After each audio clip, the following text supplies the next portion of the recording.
እግዚአብሔር ለሰው ልጆች ለኛ የላከልን ስጦታ ወንጌል ስለ ልጁ ስለ ኢየሱስ ክርስቶስ ነው። ኃይል የሚሰጠን የእግዚአብሔር ስጦታ ነው። ጸጋ የአምላክ ማንነት። ሰው የፍቅር ህይወት ከተቸገረ ስለ ጸጋ ማወቅ አለበት። ጸጋ የአምላክ ነፃ ስጦታ፣ በነፃ የላከው ስጦታ ነው።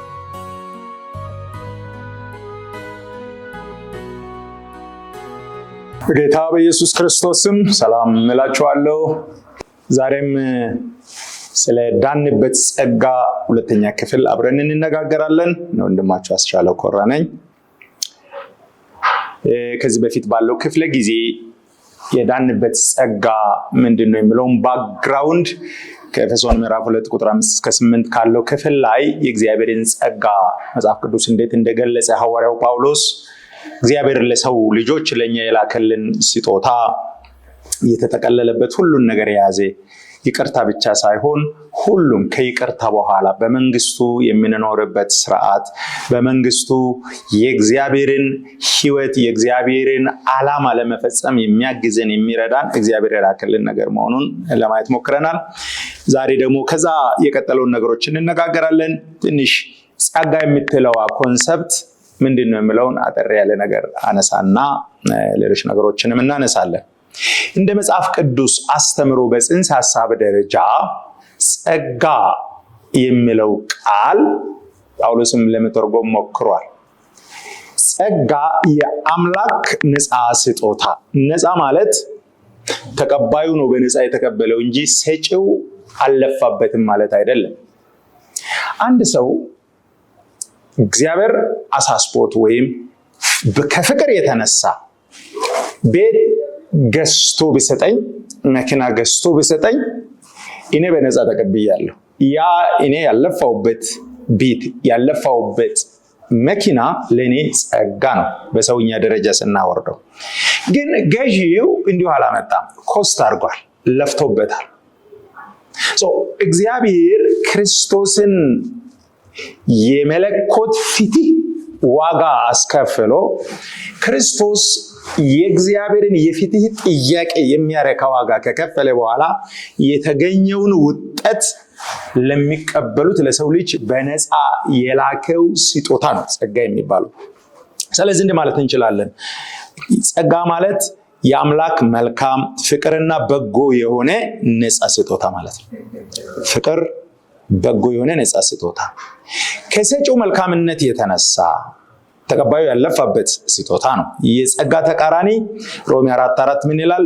ደሞዝ ይባላል። እንግዲህ በአማርኛችን ደሞዝ አንድ ሰው የሚቀበለው ላቡን ነው።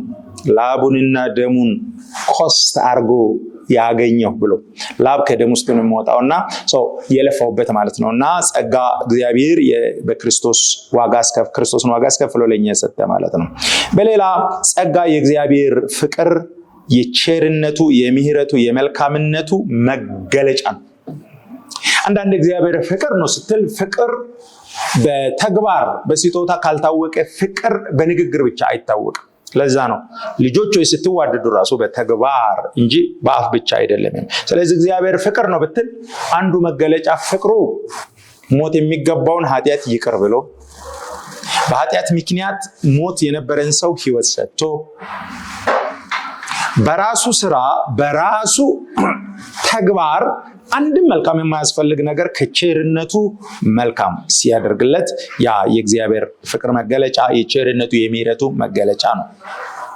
በአዲስ ኪዳን ስንገልጸው ጸጋ ምንድነው ከተባለ ፓርቲኩላርሊ የእግዚአብሔር በመስቀል የሰራውን የኢየሱስን ስራ ስንናገር ወንጌል ነው።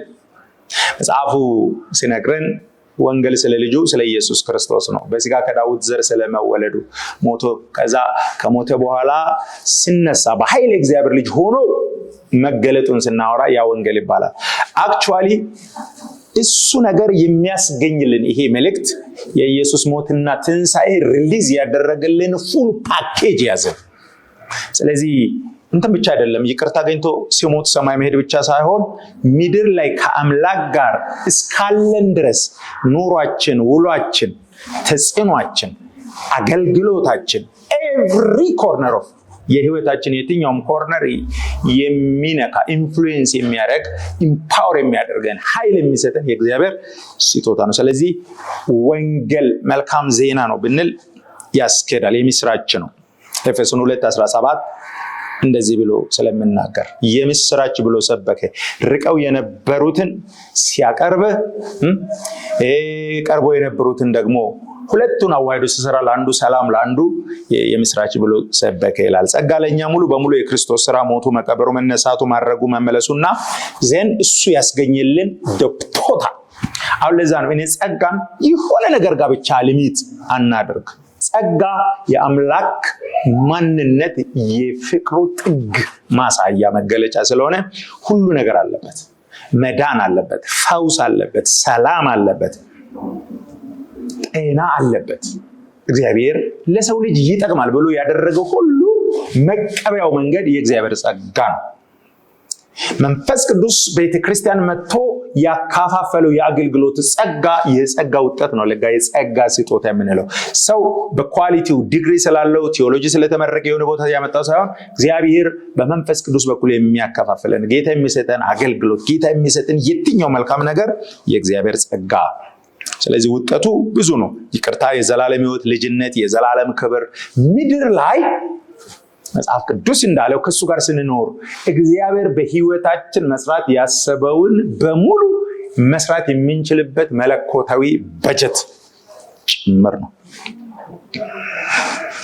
አንድ ጊዜ ጆን ኒውተን የሚባል ሰው ጸጋን የገለጸበት አገላለጽ በጣም ደስ ይለኛል። የጳውሎስን አንደኛ ቆሮንቶስ ምዕራፍ 15:10 እንጠቀሰና አንደኛ ቆሮንቶስ ምዕራፍ 15:10 ምን ይላል? ነገር ግን በእግዚአብሔር ጸጋ የሆንኩ እኔ ነኝ፣ ለእኔም የተሰጠኝ ጸጋ ከንቱ አልነበረም። ከሁላችሁ ይልቅ ግን ደከምኩ፣ ዳሩ ግን ከእኔ ጋር ያለው እግዚአብሔር ጸጋ ነው እንጂ አይደለም። ፖል የሆነውን በሙሉ አገልግሎቱ፣ ታምራቱ፣ ምልክቱ፣ ያለፋቸው መከራዎች፣ ቻሌንጆች ሁሉ ወደኋላ ስመለከት የሆንኩት በሙሉ ከጸጋ የተነሳ ነው። እኔ ቢሆን ሙታን ነብሰ ገዳይ፣ ግን ጸጋው ሰባኪ ያደረገኝ፣ ጸጋው መከራን እንዳልፍ አድርገኝ፣ ጸጋው ፓወር ሰጠኝ፣ ጸጋው ከኔ ጋር ስላለ ወንጌል በኃይል ሰበኩ፣ ጸጋው ሰዎች ፈወሰ፣ ጸጋው የአጋንንት ስራ ፈረሰ፣ ጸጋው አርጠምስስ ቤተ መቅደስ በአውሮፓ ውስጥ እንደምናምንት እንዲቆጠር አደረገ፣ ጸጋው የጠንቋዮች መጽሐፍት እንዲቃጠል አደረገ። ፓወር ተገለጠ። ስሰብክ እግዚአብሔር መንግስት በቃል ብቻ አልሰበኩም፣ ኃይልንም መንፈስንም መግለጥ ነው። this is all ከምን ጋር አገናኛለሁ? በህይወቴ ካለው ጸጋ ጋር ነው። ስለዚህ ይህን ቃል ወሰደና ጆን ኒውተን የሚባለው እንደሚባል አባባል ተናግሯል። እንዲህ ይላል፣ ምንም እንኳን መሆን የተገባኝም ባልሆን፣ መሆን የሚፈልገው መሆን ቢያቅተኝ፣ ተስፋ የማደርገው መሆን ባልችል፣ በእርግጠኝነት ግን መናገር የሚችለው የትላንቱ አይነት ህይወት የለኝም። አሁን የሰይጣንና የኃጢአት ባሪያ አይደለሁም። ስለዚህ ከሐዋርያው ጳውሎስ ጋር በመስማማት ነገር ግን በእግዚአብሔር ጸጋ የሆንኩ እኔ ነኝ እላለሁ። ባይዘዌ ሰው የፍቅር ህይወት ከተቸገረ ኢሚዲየትሊ ስለ ጸጋ ማወቅ አለበት። በነፃ እግዚአብሔር ምሕረት እንዳደረገ በነፃ እንደወደደው ሲያቅ ነን ጀጅመንታል ትሆናላችሁ። በህይወታችን ጀጅመንታል ፈራጅ እንትና ቋቀተኛ ነው እንትና ጠዋት ተነስቶ ስለ ሰው ድካም፣ ጠዋት ተነስቶ ሰው ላይ ስለመፍረድ፣ ጠዋት ተነስቶ ኪሎ መመዘን፣ ጠዋት ተነስቶ ኃጢአት መመደብ አይነት ልብ የሚያስቸግረን ከሆነ እኔ ጥሩ መድኃኒት ብዬ የማስበው እግዚአብሔርን ጸጋ ማሰብ ነው። ሙታን የነበረክ ሰው የዲያብሎስ ተከታይ ነበርኩ እንዲሁ ዳን ብሎ ያዳነህ ጌታ እያለ ክርስቲያን ከፍቅር ከመልካም አመለካከት ይህ የደከመ ካለ እጅ አንስቶ ማንሳት፣ የሳተ ካለ በፍቅር መንፈስ ማቅናት እንዲከለለን ጸጋ ላይ ያለ መረዳትና በህይወታችን ያለው ኦፕሬሽን ቼክ ማስደረጉ ጥሩ ነው ብዬ አስባለሁ። ቢኮዝ ሁሉ ነገር ከዛ ጋር ስለሚገናኝ ማለት ነው። ጸጋ እግዚአብሔር ለሰው ልጆች ያለውን የፍቅር፣ የምህረት፣ የቸርነት፣ የመልካምነት አመለካከትና ምላሽ መሆኑን እንረዳለን ማለት ነው። አንድ ነገር ላንሳ እዚህ ጋር ያው የአስተምሮ ያመለካከት ብዙ ነገሮች አሉ። እኔ አሁን ወደ ሌሎች ካቴጎሪካል ቲንኪንግ አልገባም። ግን የእግዚአብሔር ጸጋ ከመቼ ጀምሮ ነው የተገለጠው? ከመቼ ጀምሮ ነው መስራት የጀመረው የሚለው የብዙዎቻችን ጥያቄ ነው። አንዳንዴ በአዲስ ኪዳን እግዚአብሔር መጥቶ በኢየሱስ የሰራው ስራ የእግዚአብሔር ፍቅርና መልካምነት ለአሕዛብ ሁሉ በመድረሱ አሁን ነው የጀመረው። ከዛ በፊት እግዚአብሔር የጸጋ አምላክ አይደለም፣ ከዛ በፊት የእግዚአብሔር ጸጋ አልነበረም የሚል ኢንቴንሽን ያለን ሰዎች አለ። እኔ በዚህ ሐሳብ አልስማማም። ለምንድን ነው የማልስማማው? ጸጋ የእግዚአብሔር ነገር ሳይሆን የእግዚአብሔር ቬሪ ኔቸር። ጸጋ እግዚአብሔር ራሱ ባይደ። ለዛ ነው መጽሐፍ ቅዱስ እግዚአብሔር ፍቅር ነው። ከመቼ ጀምሮ? ከዘላለም ጀምሮ። ለዛ ነው ኤፌሶን ሲነግረን ዓለም ሳይፈጠር ነው ነገር የጀመረው።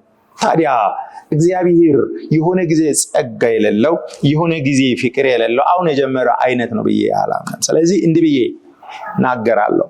የእግዚአብሔር ጸጋ ከመቼ ጀምሮ ለምለው የእግዚአብሔር ጸጋ የእግዚአብሔር ባህሪ ስለሆነ ከእግዚአብሔር ጋር ዘላለም የሚኖር ለዘላለም የሚቀጥል ነው። ጸጋዎች እንዴት ተገለጡ? ልዩነት ይኖራቸዋል።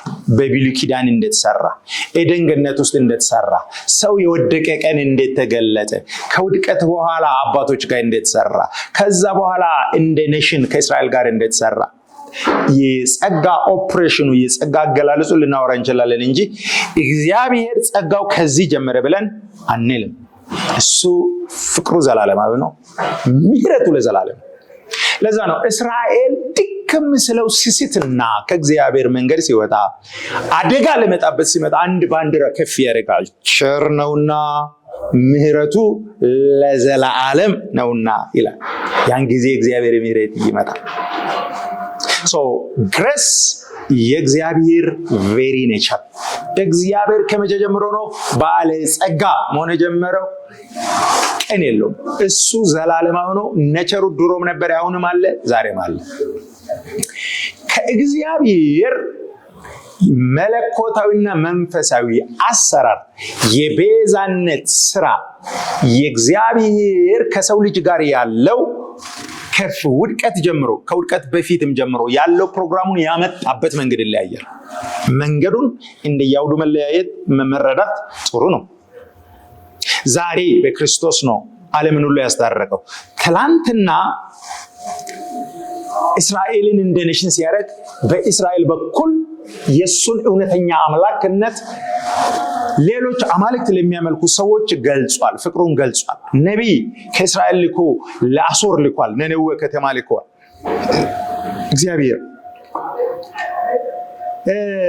ከእስራኤል ውጭ ያሉ ሰዎች ጸጋውን እንዲጠቀሙ ከሞዓብ ተቀብሏል፣ ከሶሪያ ተቀብሏል። ቢኮዝ ፍቅር ነው። መጥቶ ወደሱ የሚመጣ የማይገፋ አምላክ ነው። አሰራሩና መጽሐፍ እንደሚለው ድሮ በብዙ ጎዳና ተናገረ፣ በዘመን ፍጻሜ ግን በሁሉም በፈጠረበት ዓለማትን በሱ በፈጠረበት በልጁ ተናገረ። that is the way የእግዚአብሔር ጸጋ ኤክስፕሬስ የተደረገ ልዩነት ነው እንጂ መቼ ጀመረ? ጅማሬ የለውም። እግዚአብሔር ጸጋ ባለ ጸጋ ስለሆነ እግዚአብሔር ከጀመረበት ጊዜ ጀምሮ የነበረ ነገር ነው። ለምሳሌ ዘፍጥረት ምዕራፍ 2 ቁጥር 8 እና 9 የሰው ልጅ አፈጣጠር ዲቴይል ናሬሽን። ምዕራፍ 1 ላይ ሳመሪ ነው። እግዚአብሔር ሰውን በአምሳሉ መፍጠሩ ወንድና ሴት አድርጎ መስራቱ መባረኩን ያወራል። ግን ሂደቱ እንዴት ይመስላል የሚለው ዲቴይሉ ምዕራፍ 2 ላይ እናገኛለን። ከአፈር እንዴት እንዳበጀው እፍ እንዳለበት። ከዛ በኋላ ያ የፈጠረን ሰው እንደፈለግኩን አይደለም ያለው። ዓላማው እሱ ነው። ቢዛ ግዛ የሚለው የሱ ዓላማ ሆኖ ግን ለሰው ልጅ ኤደን ገነት ማዘጋጀቱ የፍቅር መገለጫ ነው። የሆነ በረሃ ላይ የሆነ የማይመችል አድርጎ አንተ ታግለ መፍትሄ አምጣል አለ። ፕሬዘንሱ ያለበት መገኘቱ ያለበት ህልውናው ያለበት መንፈሱ የሞላበት ኤደን ገነት አዘጋጀ። ሰውን እዛ አስቀመጠ። ሰው እንዳይቸገር የሚበላ ሁሉ ነገር ያደረገለት። እንደዚሁ ደግሞ ሰው ሮቦት በቃ እንደ ማሽን የምታስከረክረው ሳይሆን ወዶ በፍቃደኝነት ገብቶት ምድርን እንዲገዛ ሰጠው። የህይወት ዛፍ አስቀመጠለት፣ የእውቀት ዛፍ አስቀመጠለት። ይህን ከበላ ህይወት ታገኛለህ፣ ይህን ከበላ ትሞታለህ አለ። ምን ማለት ነው? ኤክሰርሳይዝ ዩር አውቶሪቲ፣ የነፃነትን የመግዛትን አደረገለት። ይህን ሁሉ የጸጋ መገለጫ ነው። ቢኮዝ የፍቅር አቅራቦት ነው። ማመልከቻ አዳም አላስገባም። ዛፍ ከተለለኝ ህልውና ያለበት ቦታ አስቀምጠኝ፣ ገዢ አድርገኛል አለ። ኦል ዲስ ቲንግስ ከባህሪው ነው ያካፈለው። እሱ ገዢ ነው። የእግዚአብሔር ጸጋ ኤደን ገነት ውስጥ ነበረ። የእግዚአብሔር ጸጋ ከሚሰራው ከሚያቀርበው አቅራቦት ይታወቃል። እግዚአብሔር ጸጋ እግዚአብሔር ካለበት ጊዜ ጀመረ ነው፣ ዛሬም አለ፣ ለዘላለም ይኖራል። እንግዲህ ልጠቅልል፣ ድንገት በሆነ ድካም በሆነ ግራ መጋባት ውስጥ ሆኖ ኩነኔ እጅግ የሚያስቸግራቸው ሰዎች የተረጋገጠ አንዱ መድኃኒት የእግዚአብሔር ጸጋ is available አለ። ምህረቱ አክቲቭ ሆኖ ኢየሱስ መስቀል ላይ ከሞተ ጀምሮ በደሙ ወደ ጽዮን ተራራ ወደ እግዚአብሔር ለሚቀርብ ሁሉ አለ፣ ፍቅሩ አለ። ወደ ጌታ የሰውን መለኪያ ጣሉ፣ የሰውን ግምገማ ጣሉ፣ የሰውን ታፔላ ጣሉ፣ የሰውን ስማችሁ ላይ ነቸራችሁ ላይ የሚለጠፉትን ጣሉ። ምህረቱ ከህይወት ይበልጣል፣ ቆሞ ከሚድ ይበልጣል። ምህረቱ መታመኛችን ነውና ወደዚህ እንድትመጡ ጋብዛችኋለሁ። እግዚአብሔር ምህረት ጸጋ available ነው። ጸጋ ይብዛላችሁ። ከዚህ መልእክት ጋር ቤታችሁ፣ ስራችሁ፣ ህይወታችሁ በእግዚአብሔር ጸጋ ይሞላ። የእግዚአብሔር ፕሬዘንስ፣ የእግዚአብሔር ህልውና ከሁላችሁ ጋር ይሁን። በኢየሱስ ስም ተባረኩ።